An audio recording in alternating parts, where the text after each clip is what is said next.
The faces, the mission statement, the order and style of worship, lots of things have changed around here over the course of 75 years.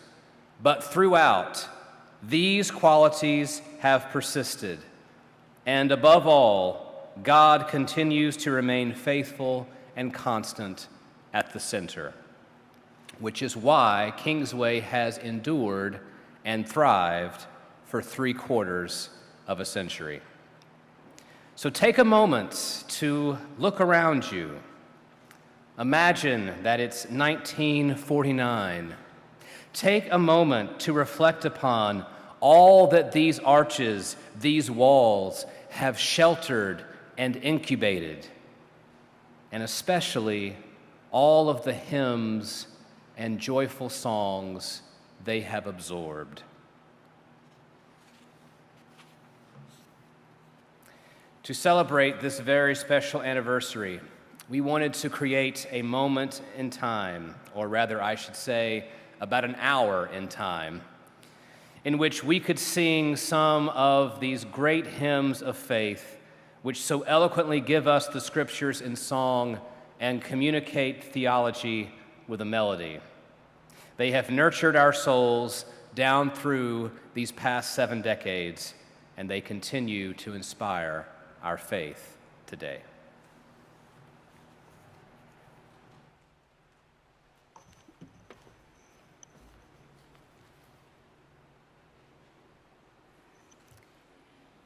Singing traditional hymns reminds us of the way that our brothers and sisters who have gone before us faithfully testified to and glorified Jesus in their own day. Singing these hymns helps us see things from a perspective broader than our own. Perhaps this singing might open our eyes to the importance of their faith and their church congregations as they carried on with their daily lives. We continue to build on the foundations the generations before us have laid. We are the beneficiaries of their faithful devotion. The very first hymn that was sung at the very first service in this sanctuary on April the 24th, 1949, was For the Beauty of the Earth. As we sing this beautiful hymn, imagine yourself standing in this very place of worship, looking around you at the beautiful and meaningful architecture, and all of the people standing around you. We give thanks for this and the beauty of the earth, the glory of the skies, the joy of human love, and the loving joy of the ministry of the church. Now let us sing this very beautiful hymn. Please stand if you are able. For the beauty of the earth. Oh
In addition to being the 75th anniversary of Kingsway Baptist Church, 2017 also marks the 500th anniversary of the Protestant Reformation. On October the 30th, 1517, Martin Luther nailed a compiled list of 95 theses to the door of the parish church in Wittenberg, Germany, identifying specific points of doctrine and faith practice where he believed the church had gone astray. What he intended as an ecclesial debate to reform the church from within spiraled into open political as well as theological warfare, a conflict that pitted princes against popes, ultimately spawned hundreds of new Christian denominations, and seismically changed the landscape of Christianity as we know it. In addition to copious scriptural commentaries and theological treatises, Luther and the other reformers also composed hymns. The Roman Catholic Counter-Reformation led to a sumptuous revival of the visual arts, but Protestant churches became singing churches. Of all the Protestant hymn writers, Charles Wesley was one of the most prolific and perhaps the most famous. He brought the spirit of the Reformation to the Church of England in the Reformation's second wave. His hymns have proven timeless, and they reflect Wesley's belief in conversion, the transformational power of the Holy Spirit, and social justice as a result of spiritual awakening. Perhaps more than any other, Charles Wesley is the hymn writer that has been embraced by just about every Christian denomination and is considered an all-time great. And one of his all-time greatest hymns is Love Divine, All Loves Excelling, a particular favorite among Baptists down through the years. Let us enjoy now this very recognizable hymn which tells of Christ's love for all. Please stand as you are able as we sing Love Divine, All Loves Excelling. Thank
Throughout Scripture, we read about God's people singing hymns. In Exodus 15:1, we find that Moses and the people of Israel sang hymns in honor of the Almighty. David sang the new song that God had given him and taught others to sing, quote, a hymn of praise to our God. In Mark 14:26, we find Jesus and his disciples sang a hymn together at the Last Supper. In Acts 16:25, Paul and Silas, with their feet in stocks in a Philippian jail, were, quote, praying and singing hymns to God. In 1 Corinthians 14:26, we know that the early church sang hymns as part of their regular gatherings. At all times, songs of praise, songs of faith, and songs of God's love were being sung. It is evident that God called us to sing these songs. Perhaps no society has given a greater place to hymn singing than the Welsh. Welsh hymnody received its biggest thrust from the Calvinistic Methodist movement and other revivals of the 18th and 19th centuries. They produced William Williams, known as the greatest Welsh hymnist. Williams was a dynamic preacher who made an even greater contribution with his hymns, 800 in Welsh and over 100 in English.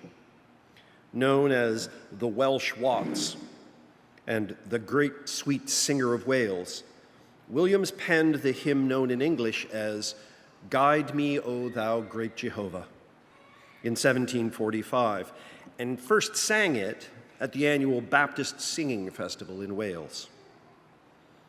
I can just imagine this uplifting and inspiring congregational hymn being sung in this sanctuary in 1949.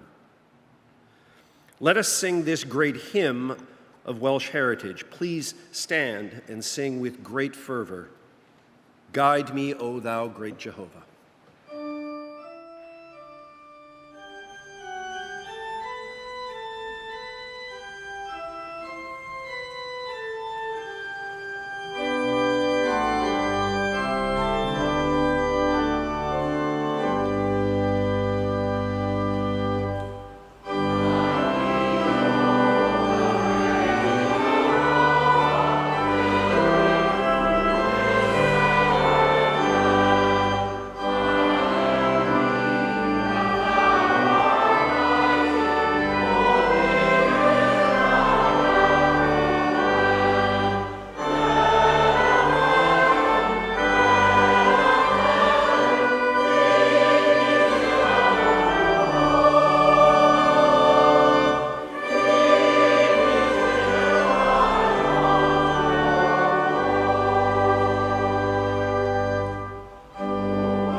Wow, that was magnificent.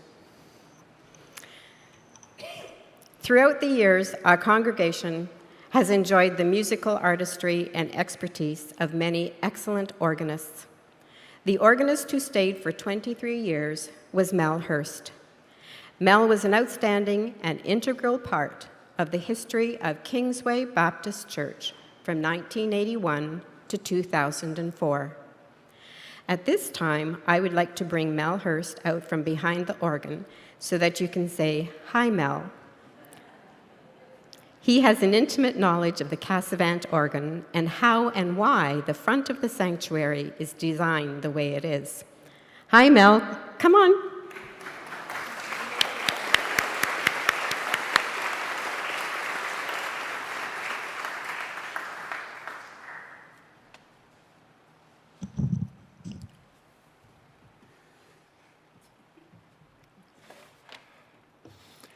First of all, thank you for inviting Wendy and I to be part of this. During the 23 years that I was here, I worked with 5 ministers. I had 5 ministers I needed to train. Some were easier to train than others.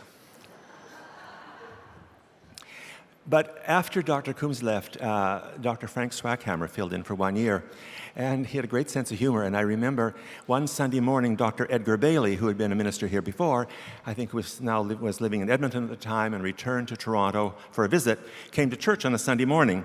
And so Dr. Swackhammer, at the beginning, welcomed Dr. Edgar Bailey to the morning service. And Edgar spoke up, "Good to be here." Those of you who knew Edgar, that's how he spoke. And Frank leaned over the lectern and he said, "Edgar, at our age, it's good to be anywhere." It is good for Wendy and I to be here today. I see where I'm to talk about the organ and some other musical aspects. Lots of memories, so I will share a few of them. First of all, about the organ. This organ is a very unique instrument because of the installation. It is a 3-manual, that means it's got 3 keyboards, 3-manual Cassavant organ, Cassavant being one of the most world famous organ building companies in the world, all over, and it's in St. Hyacinthe, Quebec. The organ was put in 1964, and the dilemma was this. Normally in a church that has a pipe organ, there needs to be a room for the pipes. And when this building was constructed, there was no pipe room. If there had been, it probably would have been above it was the pastor's study then, on that wall there with, so the sound could come into the sanctuary here. The question was then, where do we put the organ? And it was determined that it would be mounted on the inside walls of the chancel. So that was fine, except how do you hold it up?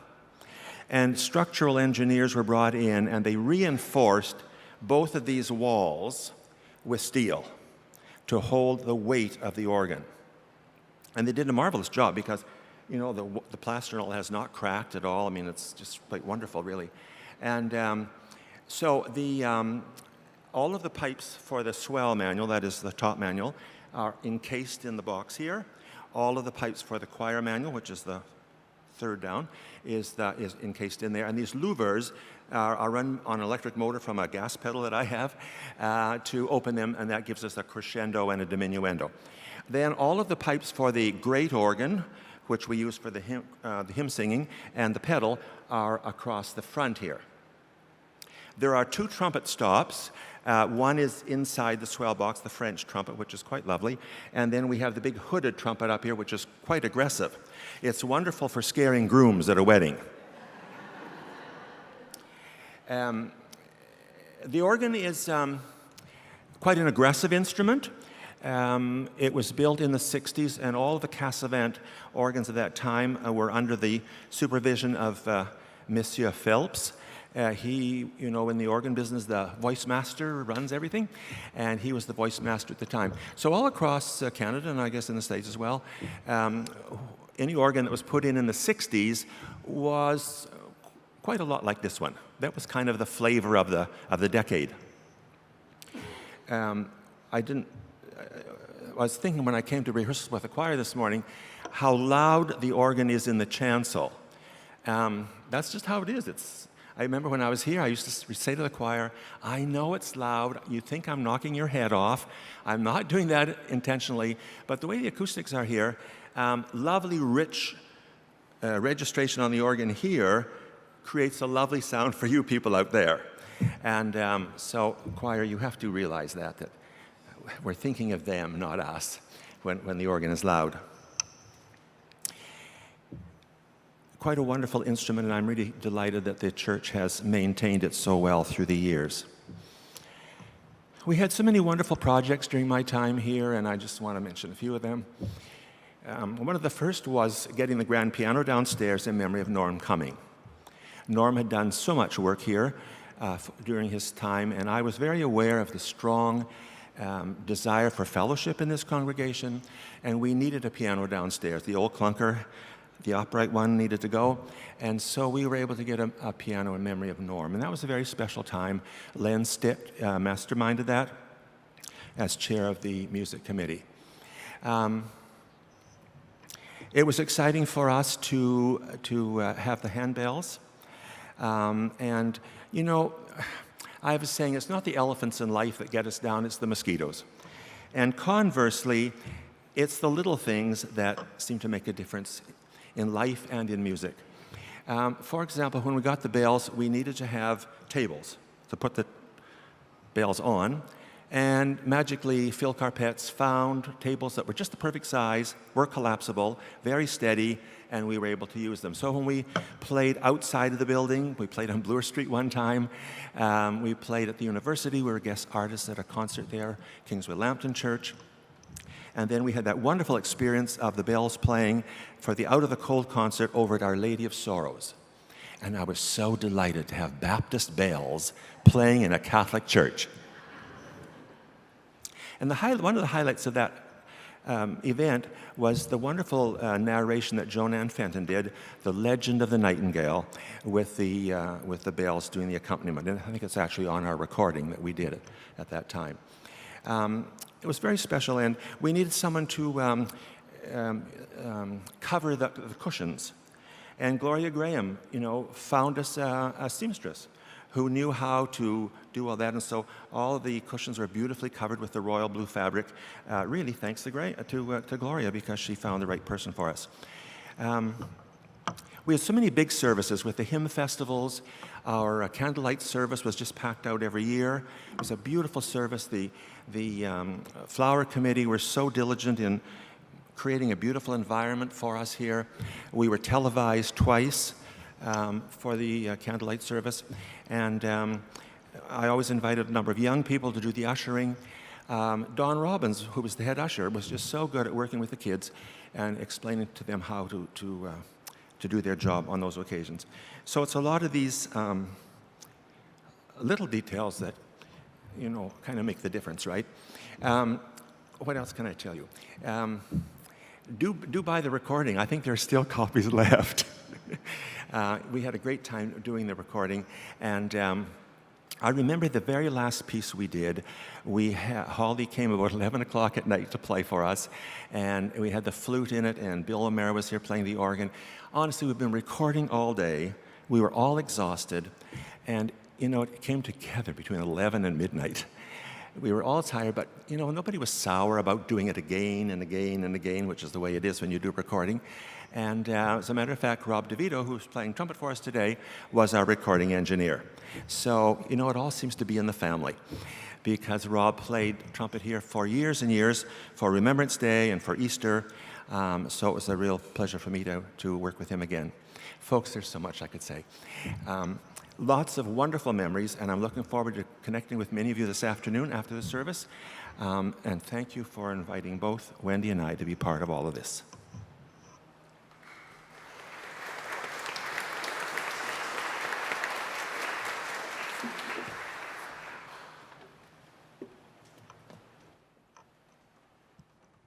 He's a little taller than I am. Thank you, Mel. As organist and music director, Mel worked tirelessly to bring our congregation music that was meaningful, sacred, uplifting, and inspiring. He taught the choir to lead the congregation in singing joyfully, with skill and understanding of the scriptures and the messages that were given in each of the hymns. He also worked tirelessly in the community and began the Out of Cold concerts with the Kingsway Business Improvement Association. These concerts brought the whole community together to provide support for the homeless. Mel's influence of choral and instrumental music with the choir and the congregation has spread wide and far. Thank you, Mel, for being here with us today at Kingsway, for taking a leadership role in the Great Hymns of Faith service, and providing the beautiful organ music this afternoon.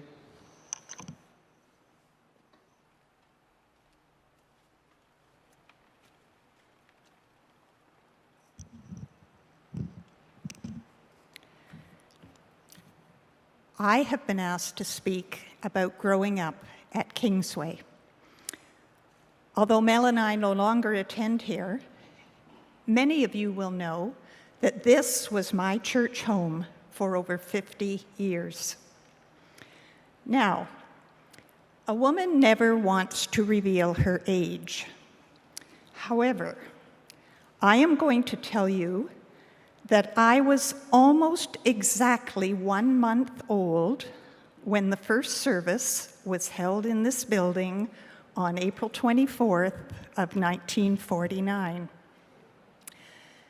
As such, I would have been one of the first babies to be dedicated in this sanctuary. My parents started to attend here soon after this building opened.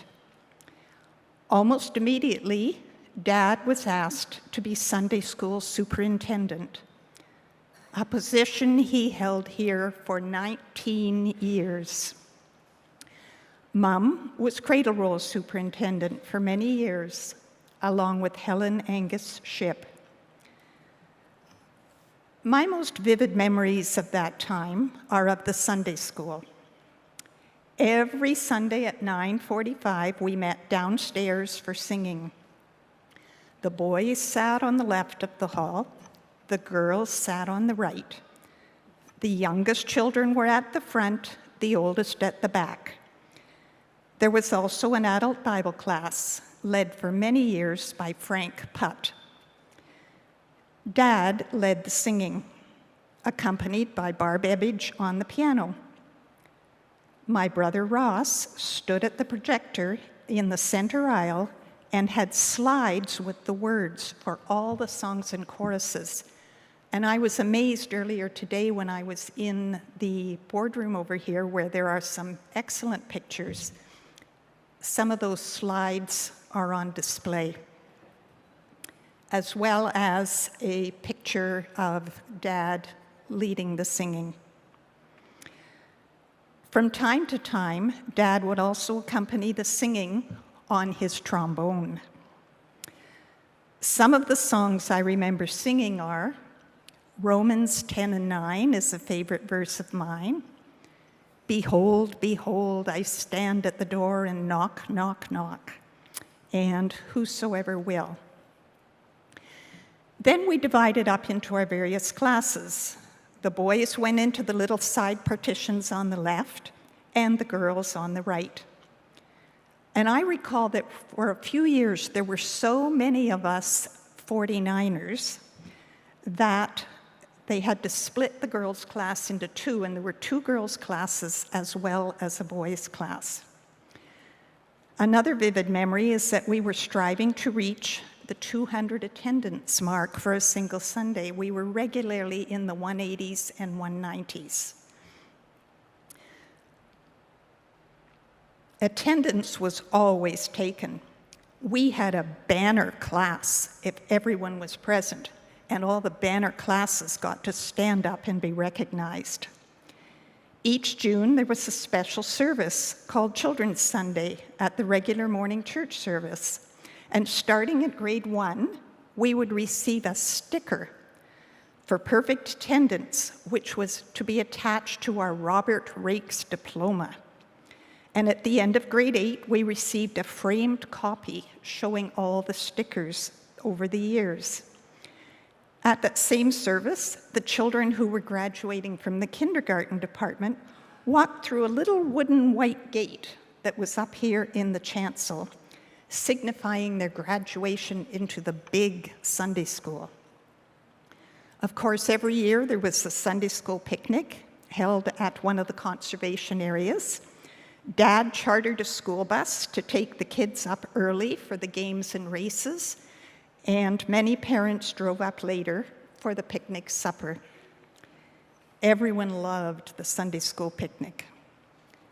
There was also a Christmas party every year, and if we sang Jingle Bells loud enough, Santa would make an appearance, and he always did. In high school, we were part of a very active BHF group led by Norman Jean Cumming. BYPU for the high school graduates was also popular. There was Mission Band, Explorers and CJIT for the girls, Cubs and Scouts for the boys, Mother Study Group and Mission Circle for the women, and a very active couples club, later known as the 39ers. In my teens, I was baptized here. Kingsway continued to play a very important role in my life as an adult. Mel and I actually met here, and we were married here in 1977. Our children were dedicated here and baptized here. So over many years, Kingsway Baptist has played a very major role in the faith formation of our family.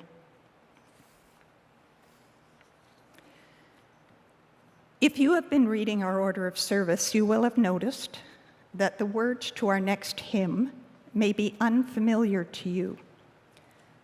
That is because they are very new.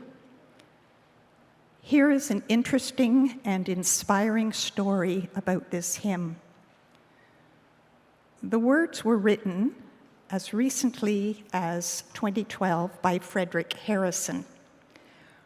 Frederick was a longtime member of this congregation and a faithful member of the choir. And we are pleased that he is also singing in the choir for our service today.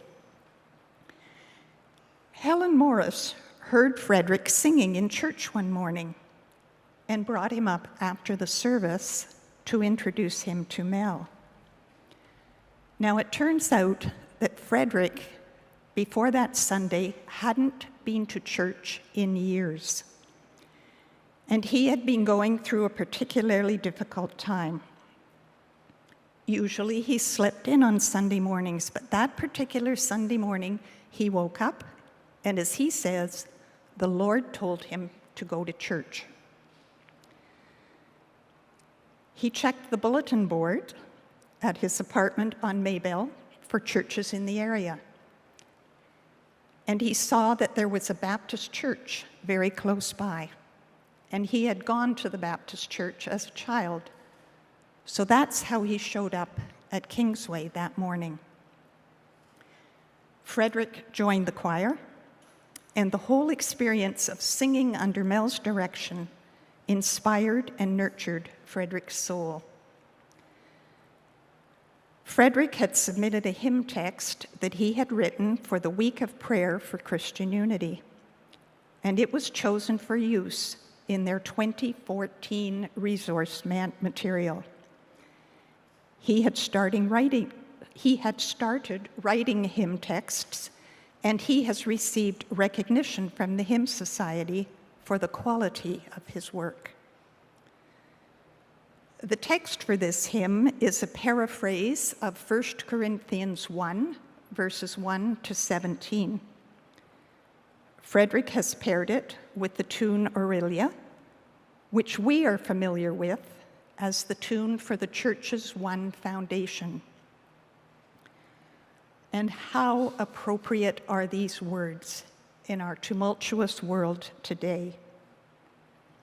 Diverse, but not divided, the church on earth must be, reflecting her Creator, the Holy Trinity. Let us stand to sing, diverse, but not divided.